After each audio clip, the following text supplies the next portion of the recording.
Hello and welcome back on this fairly dull mid-November day. The last of my tulips have just arrived, which means I can now get these bare root roses into the ground from David Austin's. And the reason why I've waited is because the tulips are actually going underneath these. I've also got a load more bulbs over in the old greenhouse waiting to go in a little bit later on as well. But first, Tom's waiting for me. I'm going to show you where these are going and tell you a bit more about them too.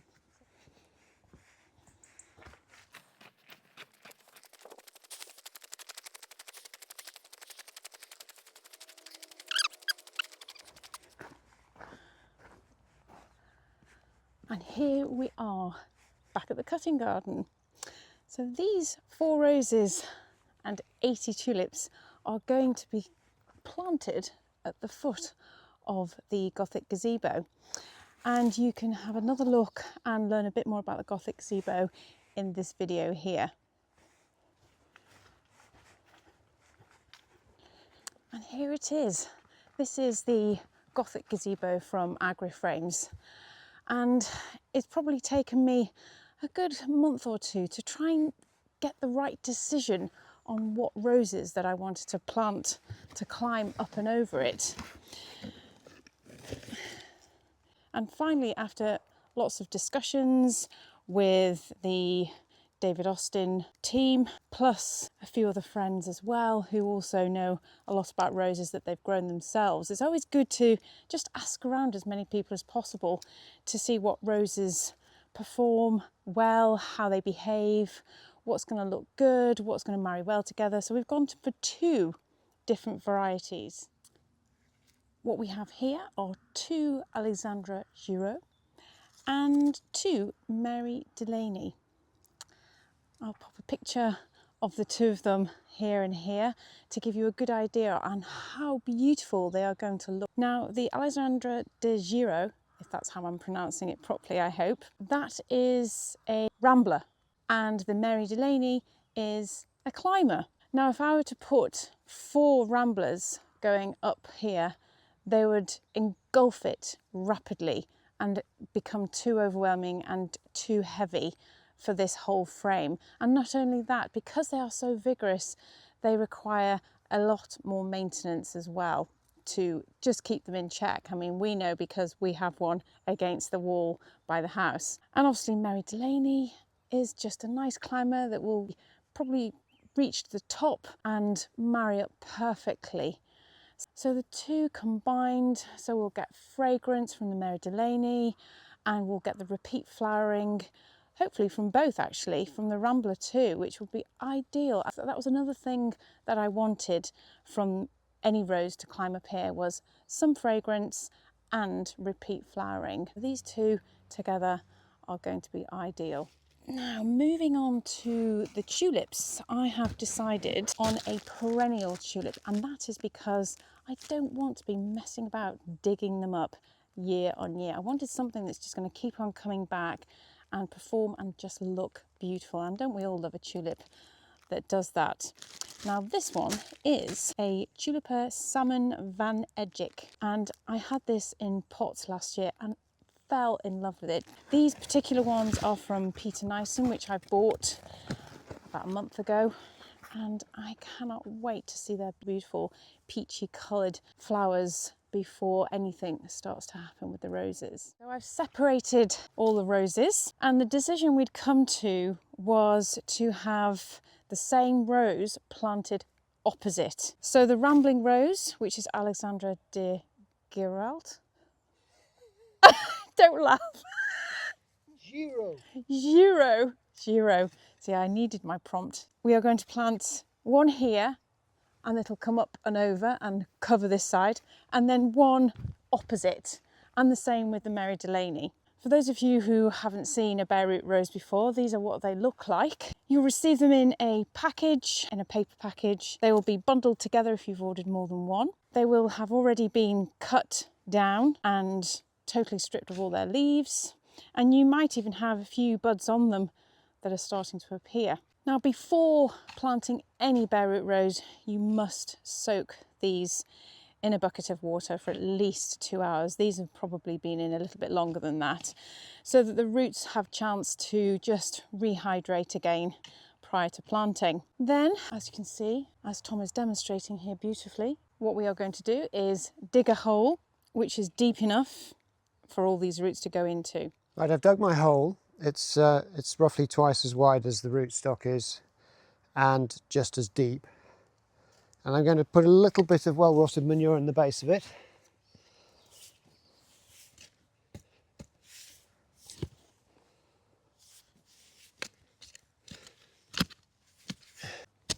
We use this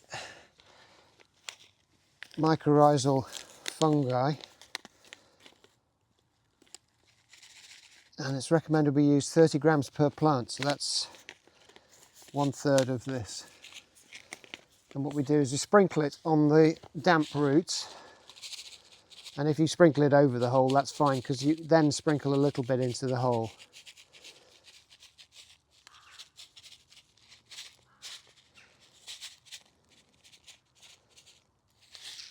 There's our 1/3 of the pack. And place the bare root stock, put the root stock down into the hole, and it wants to be, the graft union here wants to be about 2 to 3 inches below ground level, and that's there now. So I'm going to fill this in.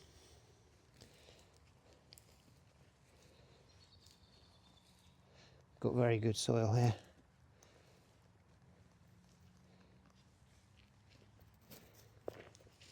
Now, before we firm the soil down and start watering it, I wanted to just scatter the tulips around to see how they cover this area.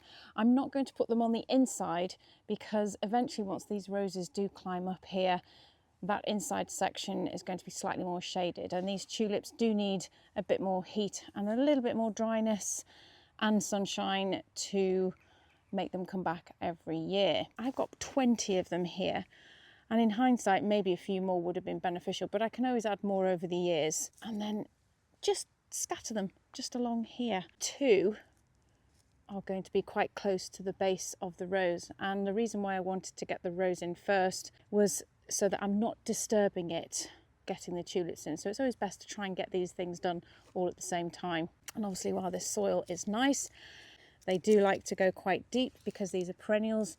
I think the deeper the better, and plus we don't want those pesky squirrels digging them up. We do have a few mice in here, and let's just keep our fingers crossed that they do keep away from these precious tulips and we get the amazing display in the springtime. So we can push this in quite nicely without having to dig a hole, which is good. And this will go in quite deeply, and this one here next to it as well. Excellent. And obviously the deeper they go, the more protected they are, she thinks. Let's hope. There we go. But you can plant them, they recommend about 4 times the size of the bulb, which probably is about that sort of depth. But I try and plant them as deeply as I can, and they will come up, I promise you.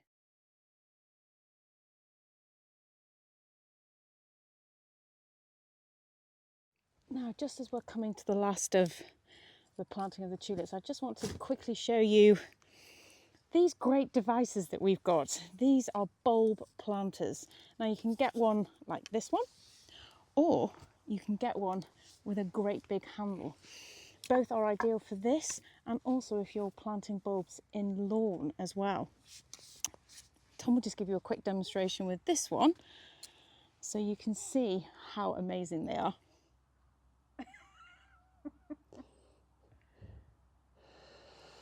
Right, well, this is the one with the long handle. Okay, you can see where all the bulbs landed when Jenny threw them around. What I do is I nudge the bulb out of the way. I don't go over it, I just nudge it out of the way. And then with this one with the handle, it's got a couple of places for your feet to go, and you can just stamp it down. I give it a little twist to break the plug, and then out it comes. And that's about 4 or 5 times the depth of the bulb itself. Which way up to put them? Pointy end up. I'm going to place it in the hole because I don't trust it to sit straight. And you can see there the pointy end is sticking up in the bottom, and then I'm going to push that plug back in. There we go. This is a handle bulb planter, and again, I don't do that. I remove that and then do my hole, and you can push down fairly hard and then twist, and you've got your plug out. And then again, I place it in, pointy end sitting up, so I know that it's sitting up properly. And you can see it there, it's about 4 times the depth.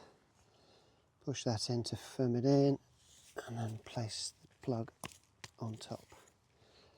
And here we are, 80 bulbs and 4 roses in the ground and ready to romp away next year. I cannot wait to see how this is going to look over the coming years with the roses, and also next spring with the tulips. Now, I do have a few more bulbs to go in here, some of which are going to go above the tulips as well.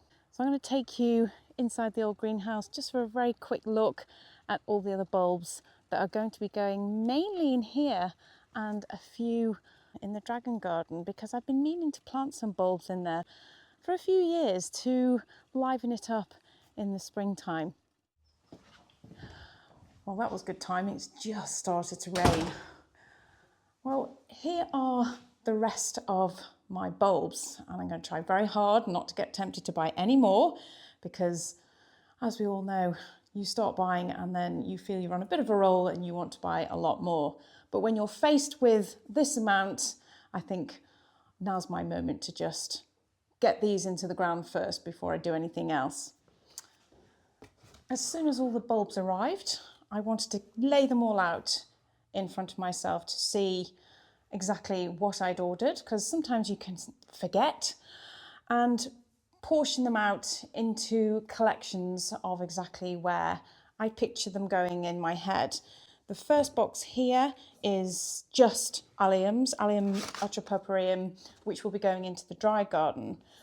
The middle box I have put the tulips, and the furthest box there's a mixture of different bulbs that'll be going into the cutting garden where we've just been. Everything towards the front is a mixture of other bulbs that I will probably put either in pots or in and around areas of the garden, but I'm still undecided with a few things. So I'm going to quickly go through everything that I've got here, and I will also put a list in my description for you so you can refer to them. And then I will do later videos sharing with you exactly how I'm planting them and where they're going, so you can get a good visual of the before and then hopefully the after when they flower next year. I'll start at this end with the majority of the bulbs that are possibly or mostly going into the cutting garden. And I have got here some Narcissus double mixed, and I've got about 60 bulbs of these. Here's a picture of the varieties that are included in here. And I think these will be lovely to have in the cutting garden, because you'll see in this picture some of the varieties are just really, really pretty and nice to try out, especially for cutting.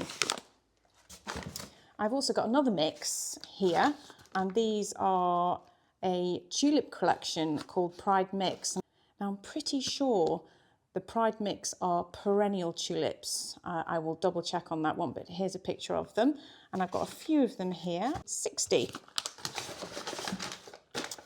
And then I've got another collection. Now, I think collections are quite useful to have in the garden, because sometimes you don't want to buy individual ones because you're not sure what they're going to look like. And by getting collections of things, you can then pinpoint the ones you really like and increase them if you wanted to. So this is Narcissus Fragrant Spring, and here's a picture for you. And I have got 25 of them. The next one, oh yes, Leucodium. Now these are really pretty. I've only got just one or two of them by the dog kennel of all places, where it's quite unseen, and I keep meaning year on year to have some in the cutting garden, and they look like giant snowdrops with lovely long stems. So I went a bit mad and I've ordered a few of these. I've probably got about 40 or 50 of them here, and these will most definitely have a place in the cutting garden, I think. And then towards the front here, I've got Narcissus Avalanche. Oh, I mean, this picture says it all. Isn't it beautiful? So I got 45, might have got a bit carried away there, but you can see why. Then I have gone for some hyacinths. Do love some hyacinths. And I came across one called Ocean Delights, and it's a lovely colour. I'm pretty sure it's a blue. Here's a picture for you. And I think that will look really pretty sort of near the front edge in the cutting garden. Whether I'll cut them or not, I don't know. Sometimes I just quite like to have them popping up in the garden. I'm also going to put some woodstock in.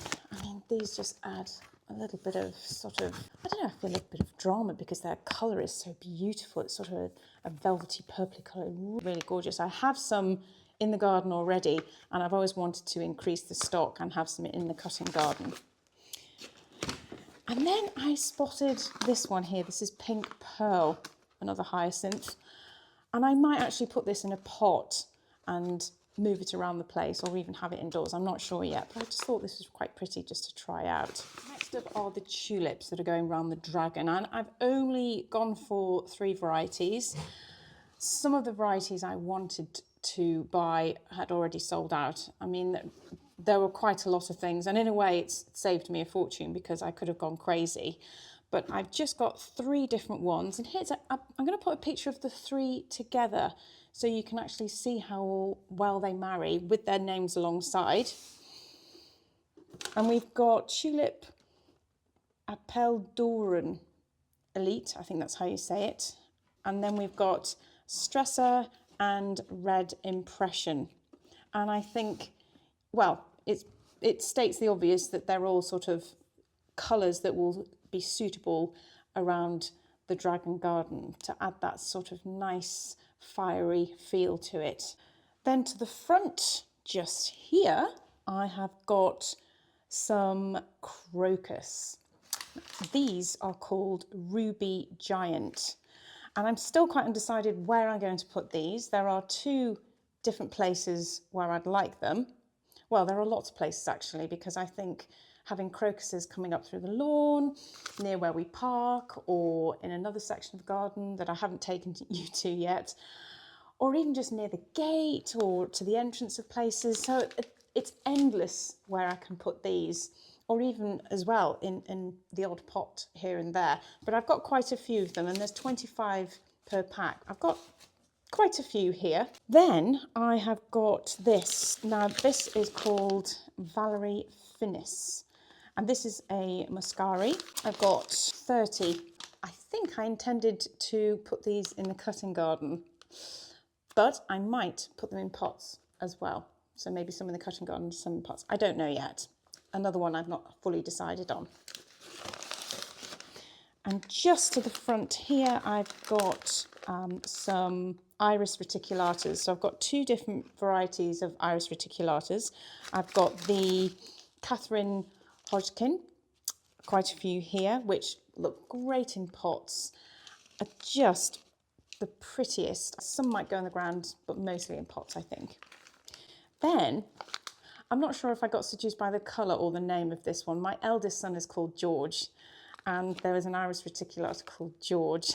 And I thought, well, for the name alone, I had to have them. Again, I'm not sure where.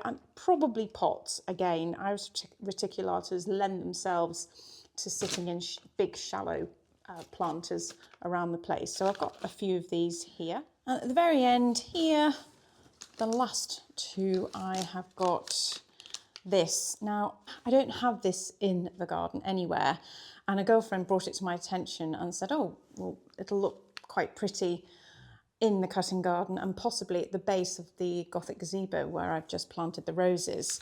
And this is called I think you pronounce it Cilia, S-C-I-L-L-A.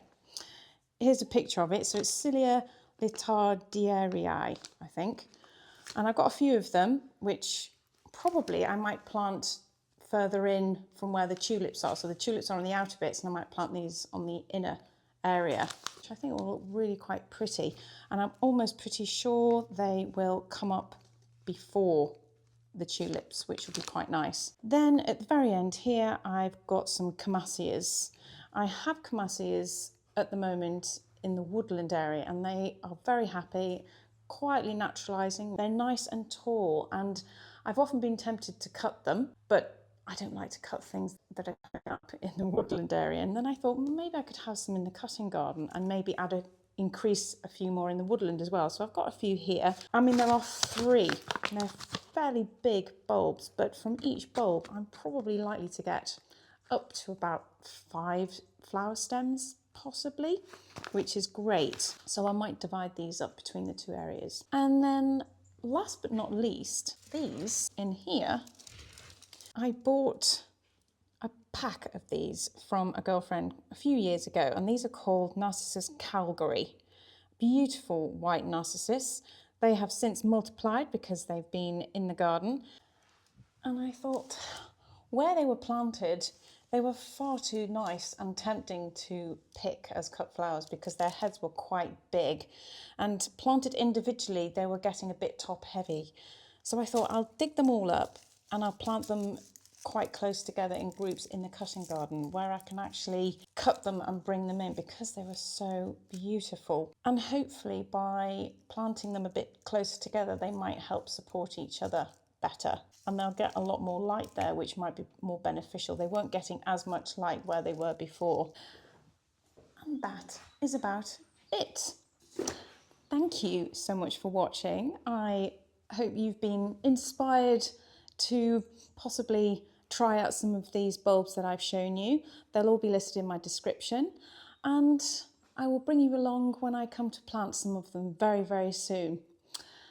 In the meantime, happy gardening, and I'll see you soon. Bye.